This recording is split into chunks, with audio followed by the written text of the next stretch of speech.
You know the vibes. Welcome back to another episode of the Hoop Genius podcast brought to you by NBA 2K25 in a week where we're seeing league altering trades.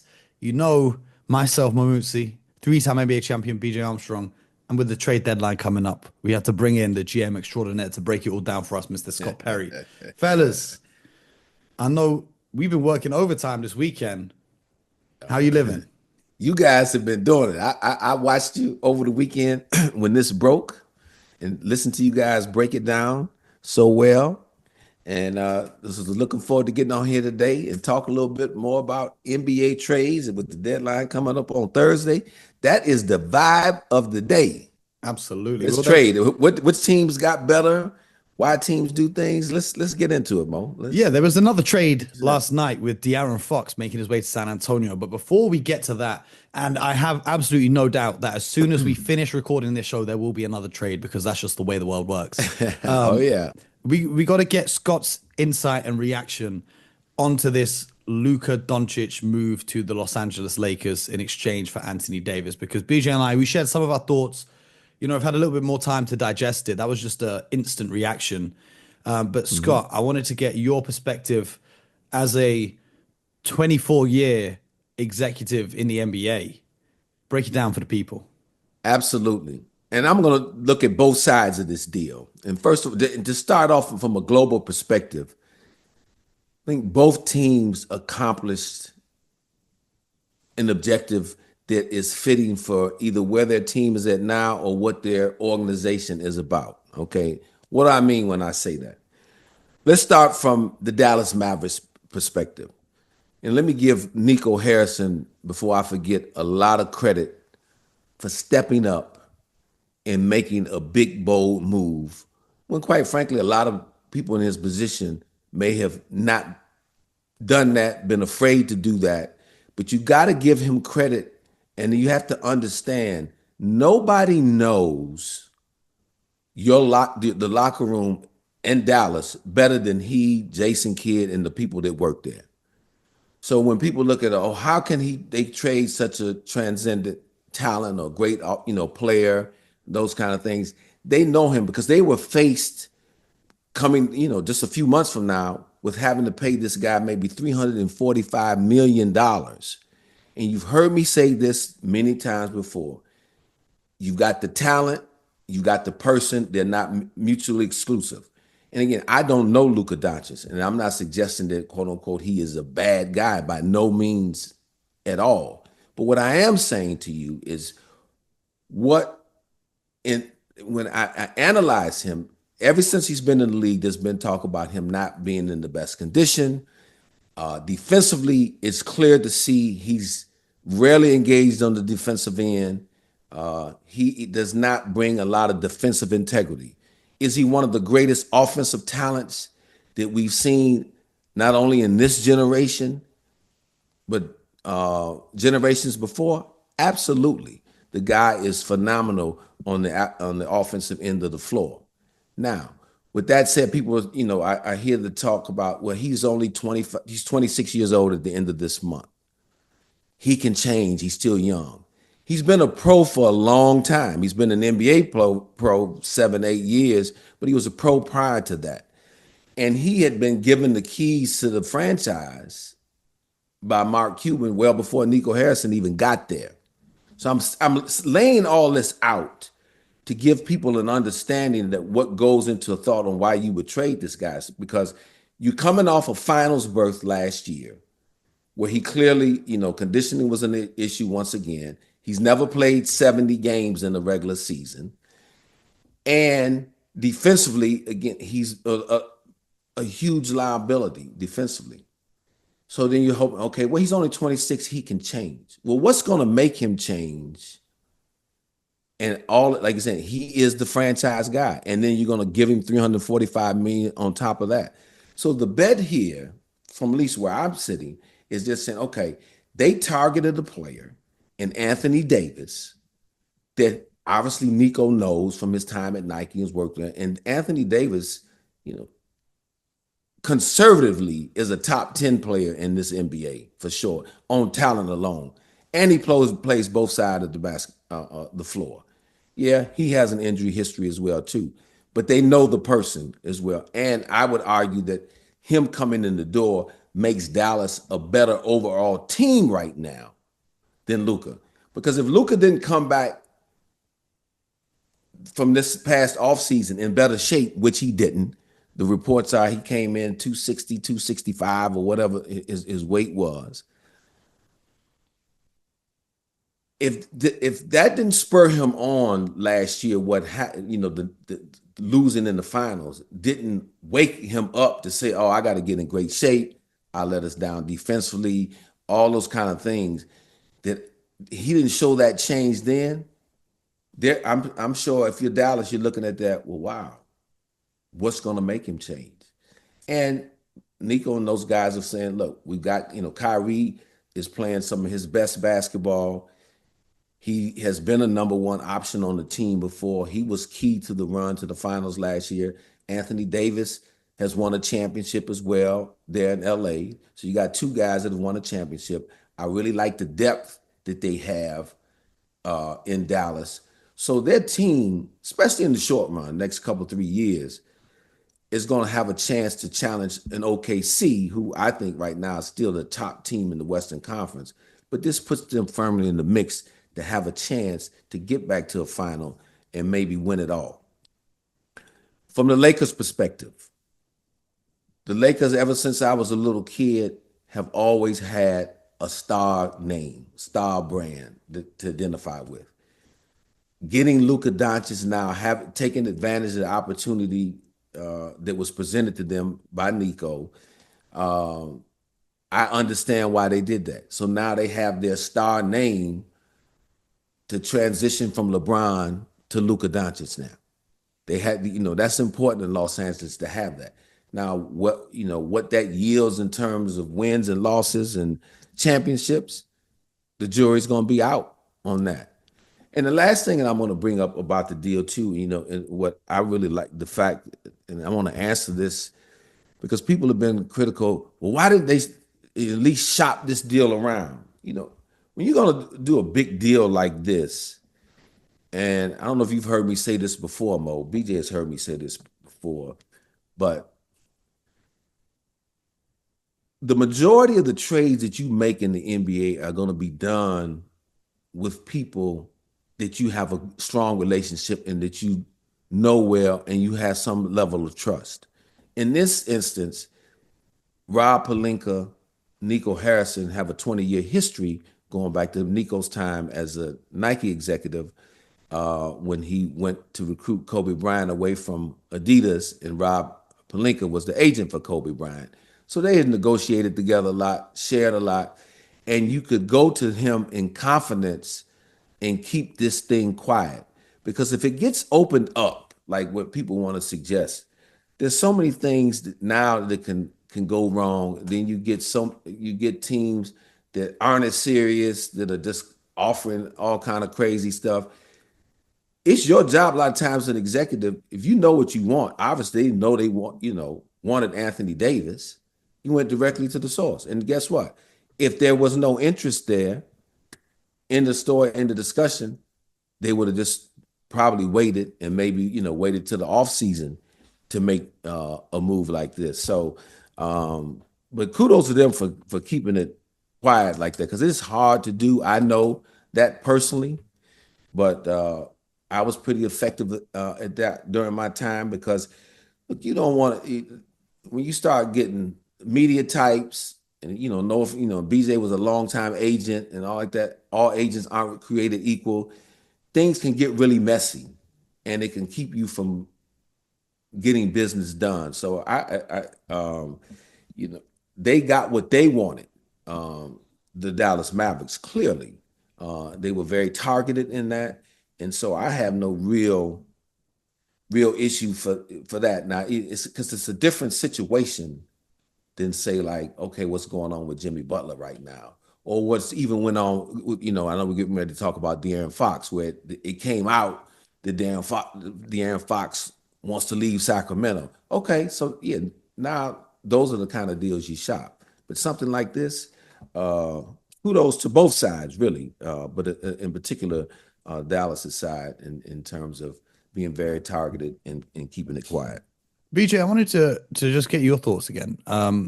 With Luka Doncic and the point Scott made about his defensive liabilities, the Mavericks themselves won a championship in 2011, centered around Dirk Nowitzki, who, to his credit as a Hall of Fame player, wasn't a great defender, but they surrounded him with great defenders. The Mavericks, after their moves at a trade deadline last year for Daniel Gafford and PJ Tucker, they turned into one of the better defenses in the entire NBA, a defense good enough to get them to the NBA Finals.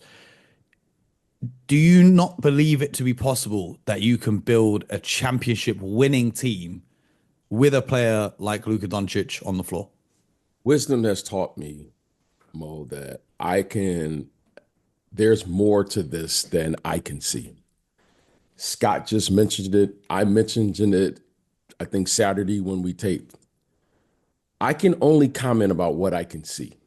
And what I can see currently is what I see in the games.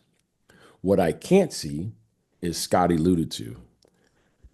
The executives that are participating in a move like this, they have an advantage that we can't see, which is practice, the locker room, the person, and all of these things.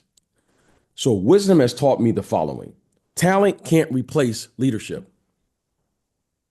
I can only comment about what I see. And what I see is just in the games. I can look at the stats. I can look at if I had a player that was in the locker room, maybe share a story or two, or a coach that I knew and share. However, I'm not there. So because I respect this game, the game is the star of the show. The talent that we all are commenting about, we see offensively who this player is. I don't think anyone will argue with that. However, what we know is if we're going to win, it's going to require effort and energy. Effort and energy is one of the things that we have to have if we're going to have a form of success. How do I find success? Success means you have to do your very best every single time you participate in whatever you're doing in life. Forget basketball. That's success. I can't ask more of another human being other than to give me your best.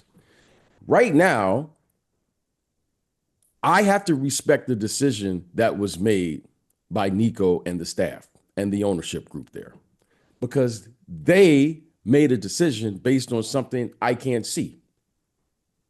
I can't see it.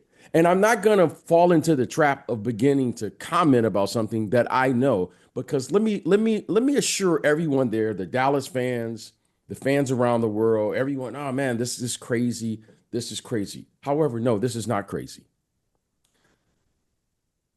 When you have to make tough decisions about people, and Scott knows this better than most, you have to take into account the people that are in your building. You have to take into account the type of culture, because that leadership that you are required to have, if you're going to even have a chance to be a championship caliber team, that leadership is going to lead right into the next thing, culture. The culture is going to lead into the behaviors that you have to exercise every single day to achieve anything in this league. Okay. And then that culture, we can evaluate all of this by the results that we get. And you have to make these decisions based on people, not players, people.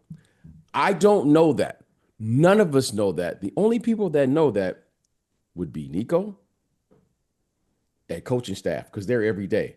And then with the ownership's guidance, the ownership's approval, whatever you want to call it, you try to make a calculated decision on what's best for the organization moving forward.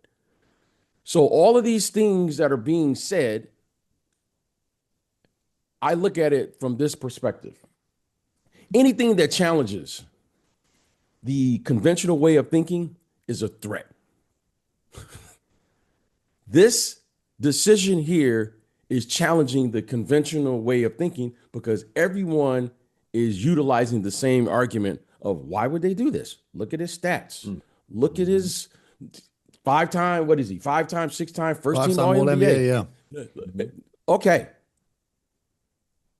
We have a person right here on this show, Scott Perry.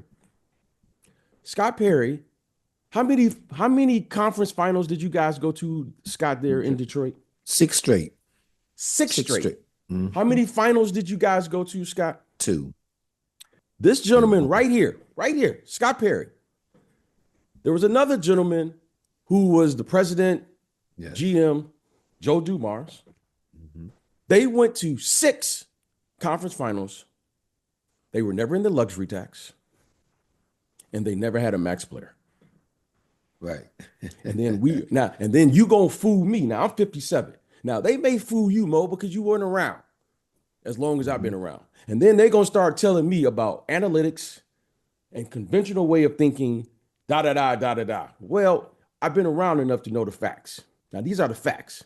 I'm not giving my opinion, and I'm only gonna give you the facts so that you can digest and you can take a deep dive. So when you start saying analytics, we should be asking Joe Dumars and Scott Perry, how did you do it in a small market? We should start asking, how do you construct a team? We should start asking what is necessary if we're going to have leadership, if we're going to have culture, if we're going to start evaluating the type of behavior that's acceptable in our building. And more importantly, let's look at that by the results that we get because we know where we want to go. So all of these things take place, but these little distraction arguments, they're just distractions. This is a results-driven league. No one's arguing about Luka's talent. No. But something must have happened, or they know something we don't know. And this, to me, is the great unknown. And now we have to accept it. Now we have to move forward because I think now the NBA, and I always give you my opinion, and I always tell you when I give you my opinion, this is my opinion. I think the NBA just pushed the reset button. I think they pushed the reset button because now these mega max salaries that they have to make a decision on, when you look at these numbers, you have to have 2 things that you guys Scott been knowing me practically my whole life. There has to be a responsibility that comes with that mega max. And there has to be an accountability that comes with that mega max. No question. These other executives and these people are saying, why?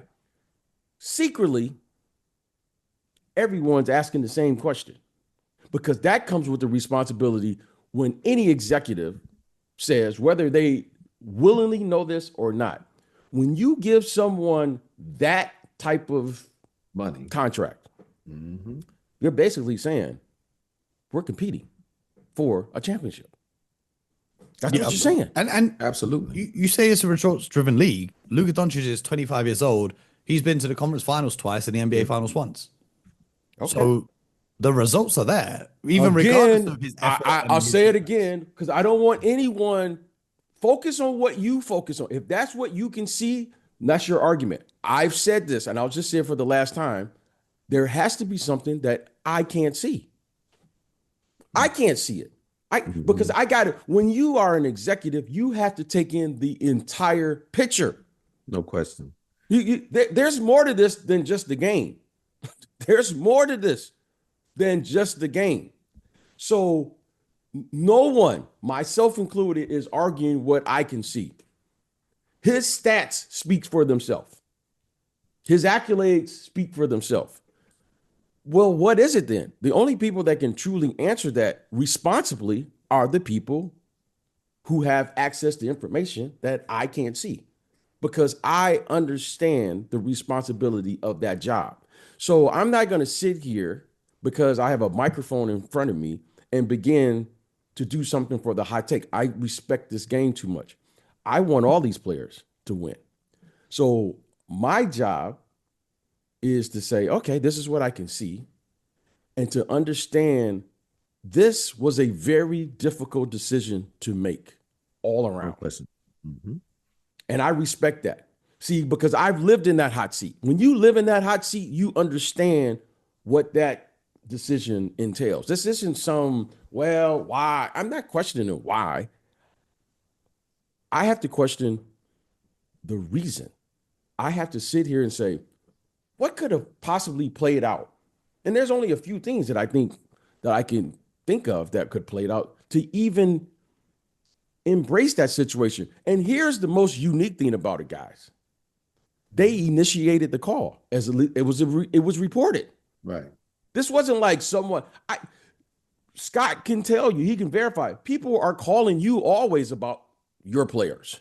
Mm-hmm. They initiated the conversation according to what I read. Right. So what happened where that was the relationship that was there internally with the team, with the executives, or whoever the decision makers are, that they initiated the call. And this is what was reported, and this is all I can see. Scott, I'm going to put you on the hot seat right now. If you were the executive over there in Dallas, would you have made this move, or would you have kept Luka and paid him the supermax? First of all, again, like BJ made the point, the information, if I'm sitting in there and having full information. So again, I don't know. I'm not in the Dallas locker room. Okay. I respect it. I'm not anti that he made this decision, put it that way. You follow what I'm saying? But it would be for me to just blanketly say that without being there on a daily basis. That's that might irresponsible. That would be irresponsible on my end. But just knowing the little bit I know about, Nico, he's not a rash kind of person. He's very analytical himself. He's gonna. This wasn't a knee-jerk reaction, in my opinion. I haven't spoken to him yet, but so I'm going to respect and I'm going to trust. My answer: I'm going to trust him in his thought process and how he got here, and respect his decision, if that makes sense. In doing this. So I'm not going to say, and I listened to his press conference, and the one thing that I really loved at the end, I don't know if it was the end of it, beginning of it, because I just kind of heard it in snippets, where he said, look, obviously the owner had to approve it, but this decision is on me. And if it works, great, I own it. But if it doesn't work, I own it. And I love that. That's leadership. See, a lot of these guys, in these seats won't come out and definitively do that. Most of them probably wouldn't even have made a move that bold like that. Because you know what? The safe thing, Mo, what you're alluding to, without me knowing anything, okay, to your point, Luka Doncic, great talent. They've been to a conference final. They've been to an NBA final. He's won, top 4 or 5 MVP voting every year. We just hold on to him, and we'll win a lot of games. And okay, if we win a title, great. If we don't, also great. That's a safe move. What Nico's doing here is saying that he's trying to win a title now. Didn't believe that in getting Anthony Davis and Max Christie and what they did, and moving on from Luka is going to enhance his chances of doing that. And so now it's got to play itself out now. That's the beauty of this whole thing. There has to be more moves, because if you're doing all of this talking about defense wins championships, you've now got Kyrie and Klay Thompson in your backcourt. I don't know how that's going to hold up defensively. Even though, it'll be great having Anthony Davis at the 4 and Lively and Gafford at the 5. Now you've got PJ Washington trying to guard other teams' 3s, and then I don't know how you're going to guard the other team's guards. There's got to be more moves coming. I know. I don't know. But you see, here's the thing on that, Mo. I would just, Klay Thompson cut his chops in this league. I know he's older now, but he cut his chops in this league as a defender. Yes. He may not be, quote unquote, the same lockdown guy that he was at 26 or 27. However, there's an integrity that comes with a defensive integrity that comes with him that allows you to put out a really good team defense. And Kyrie himself, even though he may not be recognized as a great individual defender, but if you watch the playoffs last year, his team defense didn't sacrifice your integrity. You follow what I'm saying? And now you got a back line that can really defend there, and you got depth as well, and guys can come off the bench and defend as well. I think this team is in a much better place defensively than they were before this trade was made. Interesting. I don't know what you feel, BJ, if you agree with that. Well, you know, when you start saying defense, I want you to give me the effort and the energy that you have, and then allow yourself to be entrenched into our team defense, and then it's our job as coaches, executives, to figure out the matchups. Everyone can't be a great defensive player, just like everyone can't be a great offensive player. However, there are some things that are universal, like getting in a defensive stance. Now we keep track of blow-bys. Yeah. Now okay, if this is a bad matchup for you, then it's my job to figure out the matchup for the team. However, if you don't give me any effort or any energy, or you're not even engaged on the defensive end, individually or with the team, that's a problem, because we have to have accountability. Everyone has to have an accountability. If you give me your best, I just sat here and said, if you give me your best, I don't have a problem with that. I don't think there's a coach in the world that has a problem with someone who's giving you their best effort. The problem that I do have is when you don't give me any effort at all. You don't, like, you don't have to be great on ball. You may lack some foot speed or quickness to be a great guy stopping dribble penetration.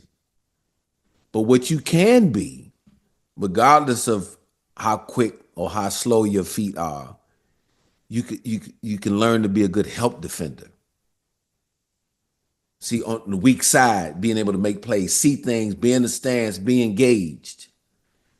If you don't do either, that's problematic. Now you're a liability.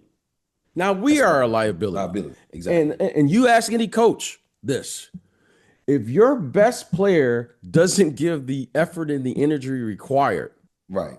let me assure you, you're not going to be there much longer, because that's not how this works in professional sports. That's not how it works anywhere. Everyone has to give the effort and the energy. You can't just play half of the game and then the other half, the other guys are doing all the work. That's not how this works. So whatever is happening, all right, at some point it'll all come out. But defensively, Klay Thompson is a very prideful defender. I know Klay. He's a very prideful defender. Kyrie Irving takes on his matchup. Okay? He takes on his matchup. So whatever is required to win a championship, both of those guys have done it. They've been to multiple finals. I think, how many is Kyrie? Kyrie's won one at least? He's won two. He's won one. One, but he's been in two finals. He was injured in the first final. And then, Okay.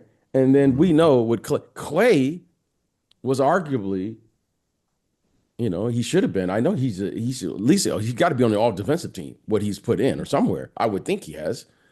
Because he's been on the years. Yeah, years past. He was an elite defender. Okay, he took on the best player, best perimeter player, regardless whether they were a lead guard, two guard, small forward. So his versatility on that end, he's proven. He gets a pass. He gets an automatic pass because I know what he can do on that end. And he did it at an elite level. He's guarded every elite player in this era. Okay? So that is of no question now. Age catches up with everyone, but I don't have a problem what has transpired in Dallas, this trade. I don't have a problem of the why of it. I don't have a problem of what has happened, because the only people that know are the people who did the deal. And I want to be respectful, and I want to be mindful of how difficult of a decision that was. I understand the perspective from the fans. I get it. But this is great that we're talking about this. I think this is great for the league. I think it's great for business. Mo, I know you're probably somewhere deep down, you're really upset because you're looking at it saying, next year this upcoming year to Christmas, there's going to be the Lakers versus the Celtics. Why would I be And upset? Mo, We gonna kick their ass. yeah, you are. But you know what, Mo? Tatum's dropping chance. 50. I don't care. Hey, Mo, they got a chance. They got nothing. They got nothing but ugly yellow jerseys. That's what they got. So I like this energy. I like what this brings. And you know what? Let's move forward. I like it. This is the type of competitive spirit. This is the type of tension that is needed. And this puts everyone on notice. Because now, let me assure you this. If I were a star player in today's game, I would be. Yeah, I was laughing because last night I saw the tweet that Paul George and Joel Embiid resumed their on-court activities last night. If I was a star, if people get traded, I never thought it'd be traded. Yeah, let me get back to playing. I think, and Scott can comment on this. I think this put everyone on notice. That's why I think they pushed the reset button. Because if you can trade Luka Doncic, everybody can be traded. Yep. Because I'm just being conservative. He's a top 5 player. Everybody except Bradley Beal and LeBron James. Well, no, exactly. Everybody but those two. But no, it does. And when people look back at this trade, I've been hearing this is the biggest trade ever, historical. And then some people, trying to trash the deal that it can go down as the worst trade. No. See, they're not taking a global look at this thing. What happened here, like I said, there is a reset. And while these executives who are anonymously commenting about, how could they trade him, blah, blah, blah, Nico Harrison has made their jobs a little easier today. See, there's strength in numbers. Because there's only a handful of guys that would have, in my view, that would have really pulled the trigger like that, considering the information that, that obviously Nico thought he had. But now this is going to maybe allow more teams, more executives, even more owners to say, okay, let's do a real evaluation before we decide to say we're going to give away $300 million to a particular individual and sign him up for 5 more years. What are we signing up for? And make that determination. Again, it's Scott. Yes. I want to ask you, what would be your requirements to signing off on $345 million? What would be your requirement? Because Scotty, that is, I always use the following: follow the money. If I want to know something, I just follow the money, and the answer is there. What would be your criteria for you to recommend to the owner that this is the right thing to do? Floor is yours. Yeah, no. First of all, the player, and we've talked about in this conversation so far, I can never question his effort, his conditioning level. He's got to be in elite condition. His approach has got to be that he wants to be the best there is, and he wants his team to be the best they can be. And I'm stressed that team part because he's got to be he's got to be the example on and off of the court for leadership. That as I bring people in this organization, that people are going to follow him because he's all about the right stuff. I don't have to question about him, a question about whether he's going to be in shape and whether he's giving his all on both ends of the floor. That's a non-negotiable. Now, there's a business side to it too that I think in this instance we're talking about with Luka. So he covered this part in Dallas that they sold tickets, so that and so you from a business standpoint, the guy has some box office appeal to keep your business running, and the most, and the next most important thing, even before that, does this guy give me a chance to really be competitive and compete for championships year in and year out? It's a very high standard. I think what we've seen in the league over the last decade, that standard has been lowered for a variety of reasons that we don't have time to really get into. But I think this now is going to raise that standard. This deal opens people out to raise that standard to these things I'm talking about, and they've got to be non-negotiables. They have to be non-negotiables. And as I sit here, there's probably a handful of players that make, again, not knowing a lot of them, some of them personally, but just from what I see in their actions. And again, Mo, I'm gonna use this till I'm gone. When you're investing in the talent and the person, and they're not mutually exclusive. And I've got to be on board with both equally. Can't be just the talent. Cannot be just the talent, because that alone is not going to lead to sustained success or growth and enhancement of your team culture. You know what I find ironic, right, is the talent of Luka is never in question. The thing that may be in question is the effort and the defense, right? But I think that, first of all, this deal for Luka Doncic has cost him $120 million because he can no longer get the Supermax because he's no longer with the team that drafted him.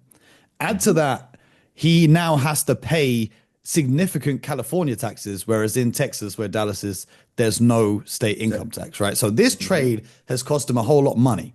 Second of all, his dad was on Slovenian television yesterday talking about this trade and whatnot. Luka really loved the city of Dallas. He was invested in the community there. He really loved it. And this trade came as a huge surprise to him.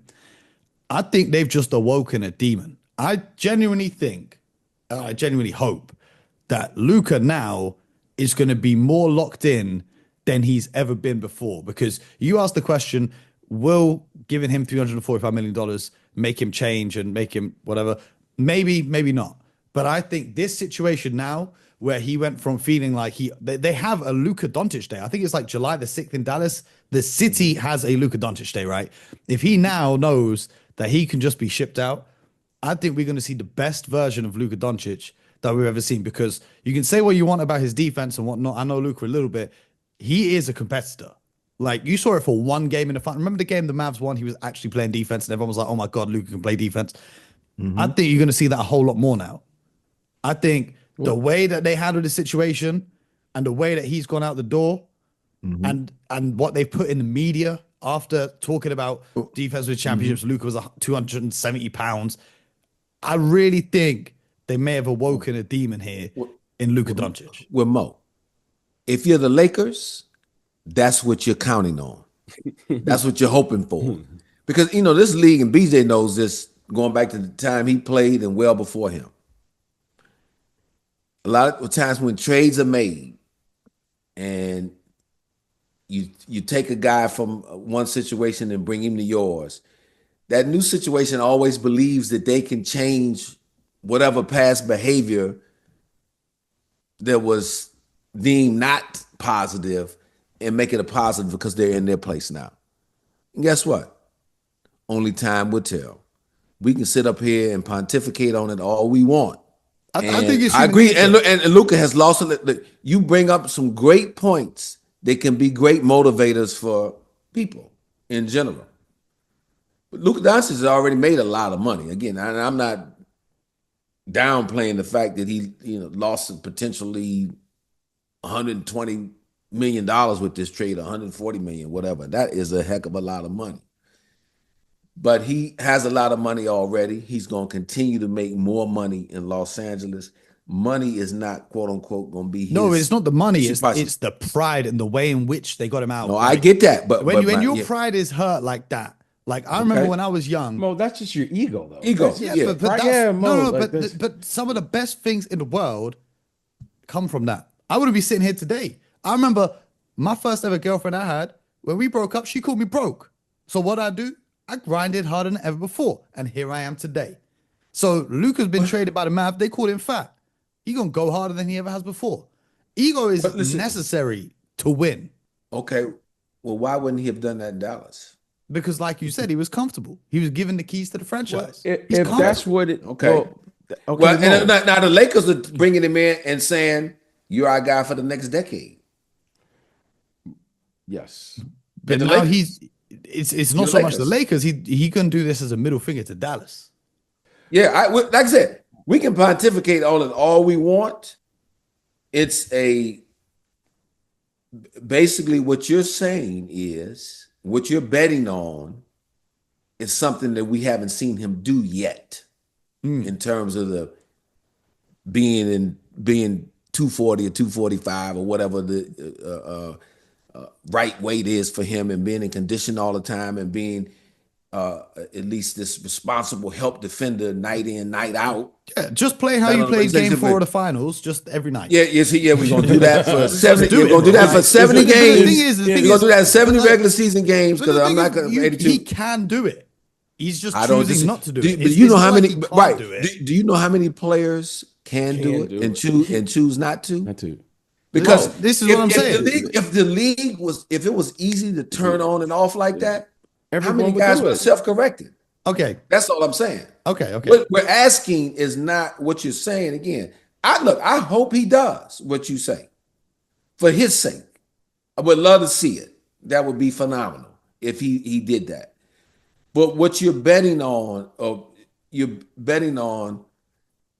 a part of human nature that if it was that easy to turn on and turn off, if it just took one moment to piss me off like that, okay, now I'm gonna do it every day, and I was doing it once a month. That's a big ask. Now maybe he's one of the select few that can do it. We'll see. We will. But elsewhere in the league, let's keep it moving. There is a trade. The Sacramento Kings have traded De'Aaron Fox. De'Aaron Fox and Jordan McLaughlin will be going to the San Antonio Spurs. The Kings will be receiving Zach LaVine, Sidi Sissoko, 3 first-round picks, 3 second-round picks, and the Bulls will receive Zach Collins, Trey Jones, Kevin Huerter, and they get their own first-round pick back from San Antonio. What year is that in? Okay. What pick is that? What pick is that? 2025. 2025. This year, so they got their own the pick back for this 2025 year. pick, right? Okay. Here's my thing with this. And I'm gonna say this respectfully. What the hell are they doing in the front office in Chicago? What the hell is going on? Okay, you had Zach LaVine, DeMar DeRozan, and Alex Caruso. All 3 of those guys, you traded them away for Josh Giddey, Kevin Huerter, Zach Collins, Trey Jones, Chris Duarte. So basically salary, unless you're a Josh Giddey believer. BJ, I know you're a fan, but you also got 2 second-round picks, and then you got your own pick back, which you traded away to get rid of DeMar in the first place. You traded those 3 guys and didn't get 1 first-round pick in return. Now, you're a team who's going to need to rebuild. Mikal Bridges down there got 5 first-round picks for himself. We see teams flinging around these first-round picks like there's no tomorrow. Yet you telling me the Chicago Bulls, Zach LaVine, DeMar DeRozan, 2 star players, and Alex Caruso, one of the most valuable role players in the league, couldn't get 1 first-round pick in return? Or 1 of these players? I don't know. If I'm looking at any of those players I just named as pieces to build around, I don't know, maybe Josh Giddey pans out, maybe he don't. But Josh Giddey is your best return for all 3 of those guys combined. I don't know what's going on in Chicago. I don't know what they're doing. I don't know if they're just trying to be bad on purpose, but it's absolutely awful. Okay, it's terrible. I don't know how it's going on. You could let maybe anybody in the world be the GM for them, and they could do a better job. Chicago Bulls, you didn't want to hire me for your show because you didn't like my English accent. Maybe you can hire me to be your general manager because I'll damn sure do a better job than what the hell you've had going on for the last number of years. Hey, Mo, you dropped the mic. What else we gonna say? Let's talk about the Spurs and the Kings, though. Exactly. The Spurs have made out like thieves here. The Spurs have made out like thieves because they've acquired De'Aaron Fox in exchange for basically salary and 3 first-round picks, but I believe that 2025 Charlotte pick is top 14 protected, so that won't convey or go into 2 second-round picks. So they've essentially given up their 2027 San Antonio pick and a 2031 Minnesota pick for De'Aaron Fox, which I think is a fantastic deal for San Antonio. The Kings also, similarly, what the hell is going on in Sacramento? What the hell are you guys doing? You traded De'Aaron Fox for Zach LaVine. Okay, here's a wild idea. Let's put De'Aaron Fox, let's put DeMar DeRozan and Zach LaVine together on the same team because we've never seen that before in the NBA. That worked so well when the Chicago Bulls did it. In fact, let's put those two together and put a European big man next to them. But this time, instead of having Vucevic who can shoot the three, we're going to put Sabonis and have even left space in. Great job, guys. Great job. What the hell is going? How do these people get these jobs? There's three of us here. One of us can go to Sacramento, one of us can go to Chicago, one of us go somewhere else. What the hell's going on in this league? How are these people getting these jobs? I need to know. Who I got to be friends with? What favors I got to do with people to get these jobs? Not favors like that. I ain't doing that. But Mo, this is crazy. What the hell is wrong with these teams? Mo, it doesn't make sense. You are bringing the vibes today. That's for sure. Man, listen. Hey. You're a tough act to follow, Mo. Scott, if these general managers, they don't have the decency to do their trades during the day, they get me out of bed in the middle of the night. I was talking about Luka. They've awoken a demon. They awoken the real demon because now I'm on smoke for everyone. Yeah, Mo. My only response to when you talk about both Chicago and Sacramento, again, you got to have a plan and direction. Now, I've not heard from either front office. Have you? I'm asking. Have you guys seen a press conference from either? No. Yeah. So that's my biggest question. Again, direction, plan. What are you trying to accomplish here? Because, on the surface, like you said, getting Zach LaVine, talented player, we know he wanted out of Chicago. But, Zach LaVine is Malik Monk, a more athletic Malik Monk that they have. And, so Sacramento got rid of their face of the franchise, point guard, guy who was responsible for the growth of that team and putting them in a position to be competitive. Made it to the playoffs a couple years ago. So now they lose that. That's out. And again, I understand that there was an issue there where he was talking about leaving or maybe not re-signing there, and they want to get in front of it. But it's going to be tough now because when you analyze the Western Conference, you take Sacramento.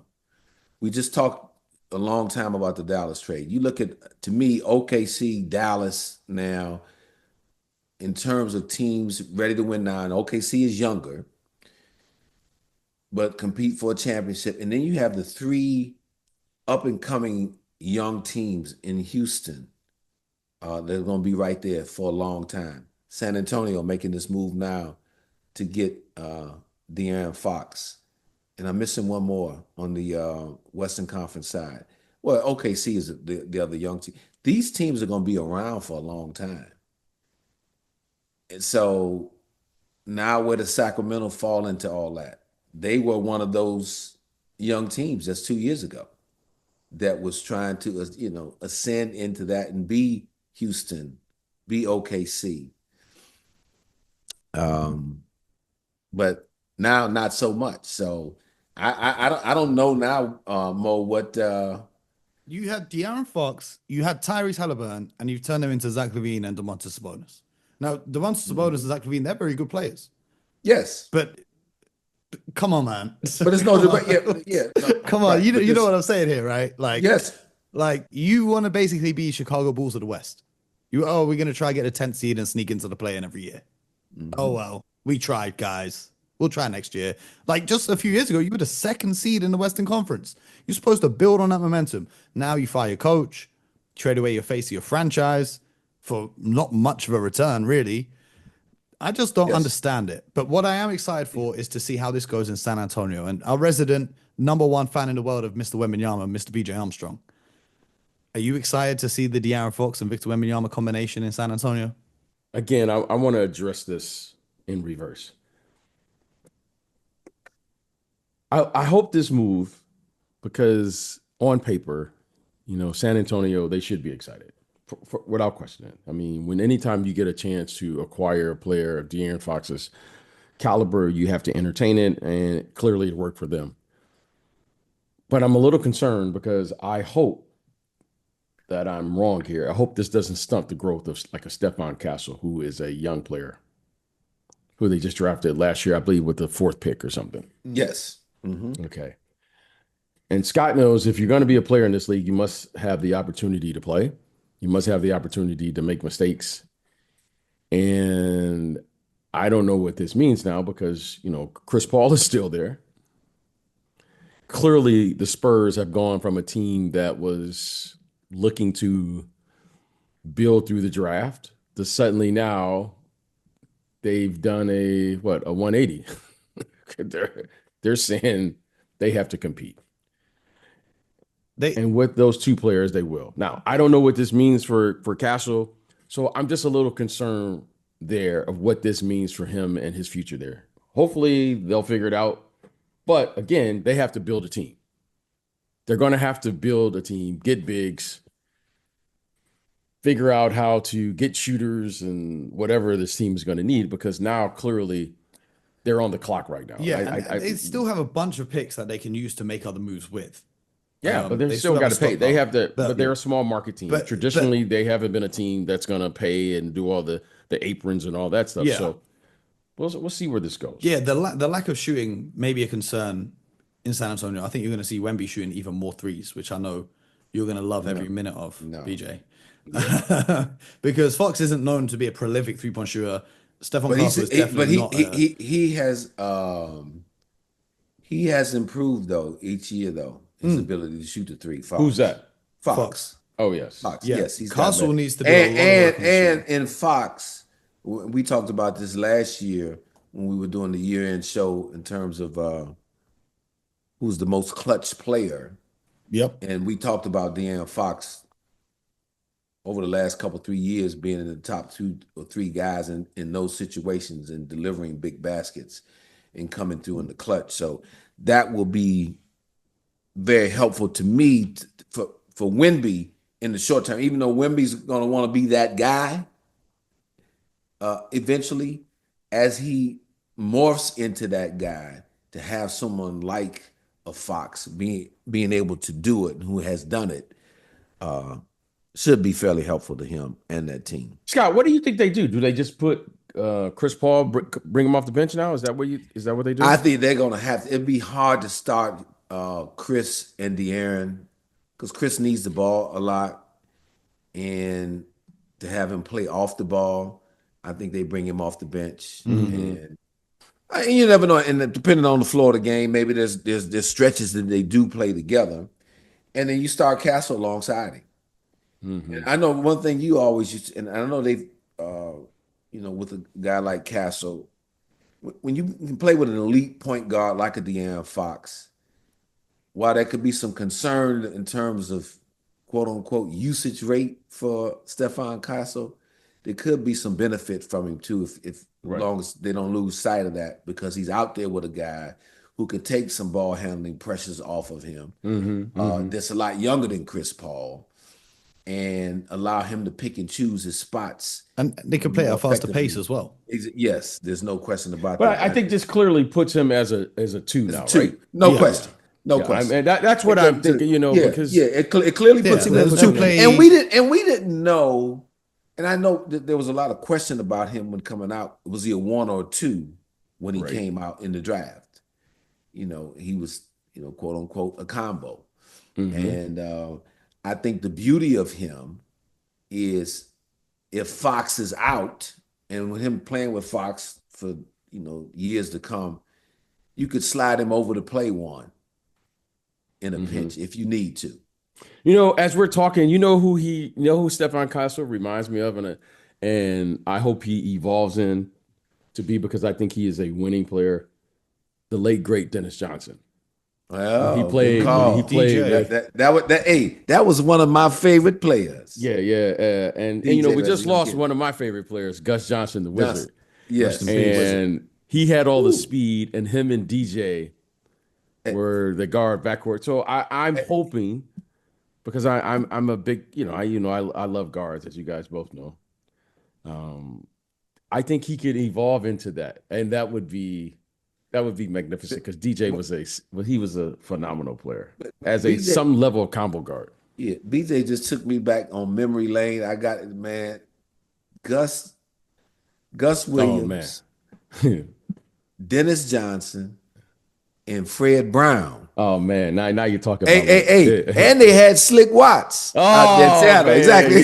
See now, I digress. Mo, I digress a little bit. You know, going back into history. Go ahead, Mo. Look it up. Look it up, Mo. Those were guys, but those were guys that I was watching as a young teen coming up and trying to emulate parts of their game. And me with Dennis Johnson, be more reddish hair that I had and freckles that I had. Dennis Johnson quickly became one of my favorites. So look at that. Okay, all right. I didn't expect to hear that on today's episode of the show. Yeah. Let me ask you this before we get out of here. What are there any other moves, Scott, from your perspective, that you're expecting to see? You know, Jimmy Butler is still sat in Miami, probably upset that the attention's not on him this weekend. You know, he's still expecting his move. LeBron James now playing alongside Luka Doncic. Do we expect LeBron James to be on the move? There are a slew of other names across the association. Are there any moves you're anticipating being made in just 3 days to go until the trade deadline? I would look at Jimmy Butler, obviously. That I'm sure there is still some urgency there to get something done. So I would watch that situation closely. I would watch the New Orleans Pelicans closely to see now, do they move on from Brandon Ingram, who people expected them to do in the first place? Does that happen? Or do they decide to try to reset the whole thing and move on from Zion?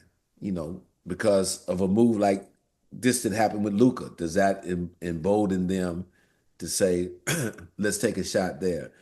So I'm looking at those couple of places as potential moves in terms of big. I think there'll be a series of smaller moves. There always are. You know, teams start filling out, you know, backup point guard, backup centers, you know. All Gershon those type of Yabusele is things. reportedly to be drawing a lot of interest on the trade market. Is he? Okay. He might be coming home to Boston. Oh, wow. That's it. Okay. Okay. But yeah, so I expect to see a lot of that type of stuff. And then, you know, we don't have enough time to go through every team with that. But I just wanted the bigger name ones that are still kind of out there. Do you see the Warriors making a move, though? Because the Warriors currently sitting in 11th place as a 500 team.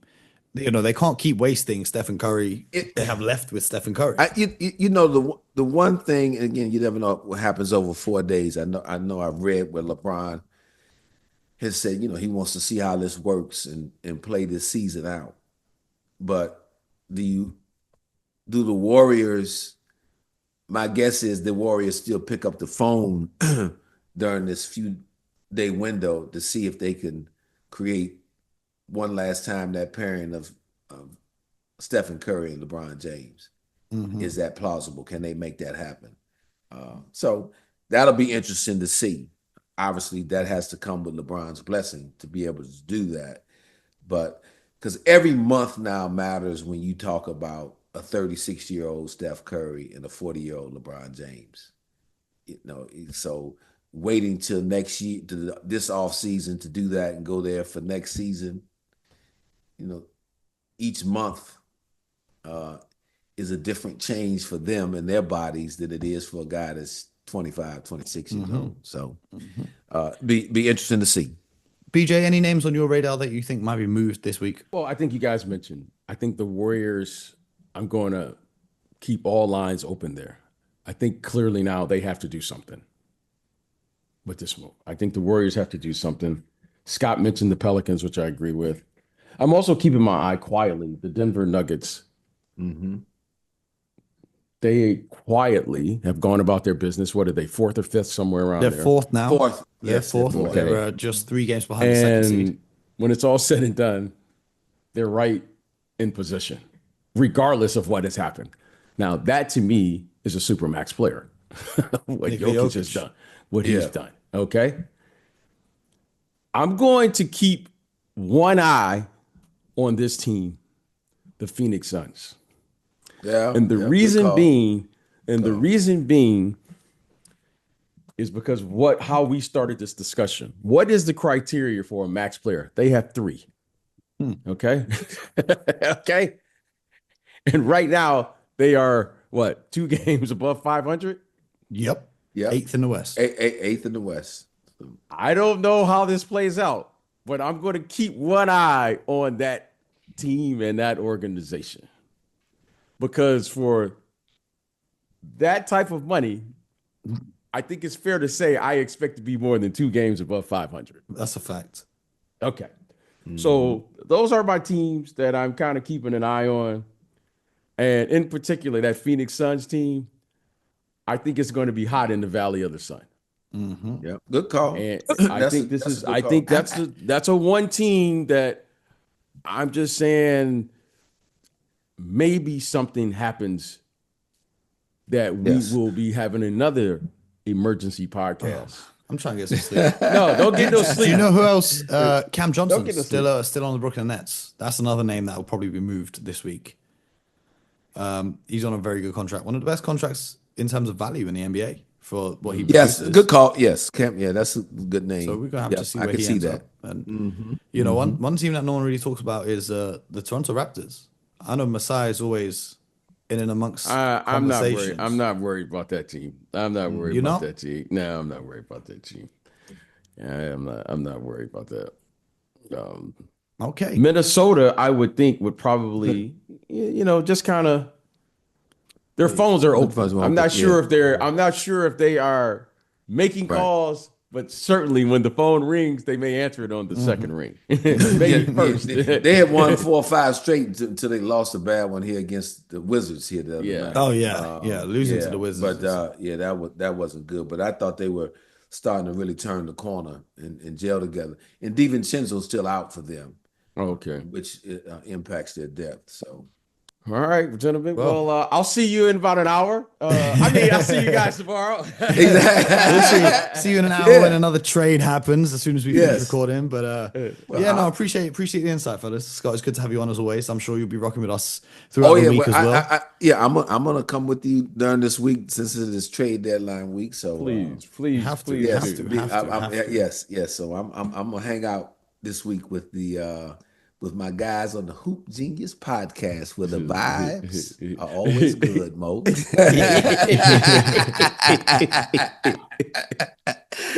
Well, you know what it is. You know what it is. Exactly. Hey, Scott. Hey, they got Mo out of bed, so exactly. And on that note, I'm telling you what's really dangerous about this trade week. The podcast picking up so much traction. I had certain people telling me, Mo, I'm listening to your podcast. I said, wait. Why are you listening to my podcast? You don't watch basketball shit. She said, I just want to know what you're talking about. So I said, guys, we got to chill out a little bit here. I can't be getting in trouble for the podcast now. Oh, I just said they got Mo out of bed. Hey, Scott and I are out, running errands. Hey, Scott. Scott's playing golf, running errands, going to the grocery store. I'm about to take my son to school. And they got Mo out of bed. I'll stay put at work. 24/7. Just know. Until next time, subscribe to the show, the only place to be as the NBA trade deadline approaches. YouTube, Spotify, Apple, wherever you get your podcasts from. Please do subscribe, share the podcast with your friends. If you want, leave some reviews on the Apple podcast thingy. That'd be really nice. 5 stars on Spotify, all that good stuff. And until next time, get buckets.